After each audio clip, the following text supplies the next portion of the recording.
don't ever borrow money to invest. You know why we had so many foreclosures in America in 2008? You think it was because of the financial crisis, or do you think it was because so many people lost their job and lost their income, and they had their mortgage, they were using their house as a personal savings account because they had no savings account. They were borrowing against the equity of their home to make investments, to put in their IRAs, to put in their 401ks, to buy a new car, to do whatever they were going to do, and then all of a sudden, the valuations dropped out from under it and it was gone. Look, it's going to happen again. You don't think it's going to happen again? It's going to happen again. I don't know when, but I know it's going to happen again. Why? Because it's been happening every year. It's been happening every cycle or so, not every year, every cycle or so since 1902.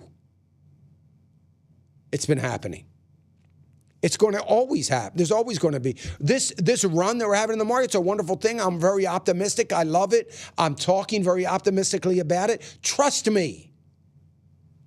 Could all be gone in 3 years. We could be in a recession 3 years from now. Listen,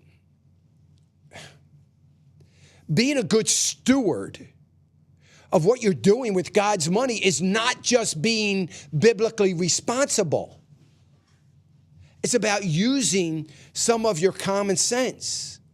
And it's no different than anything else. If you don't have the money in your checking account, you shouldn't be buying it. If you don't have the money that you can afford to give up, don't invest.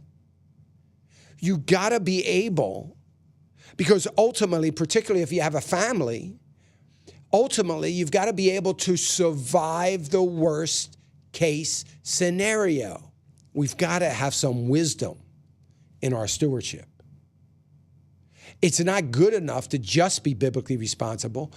We've got to use prudence, and we've got to be wise when we're investing.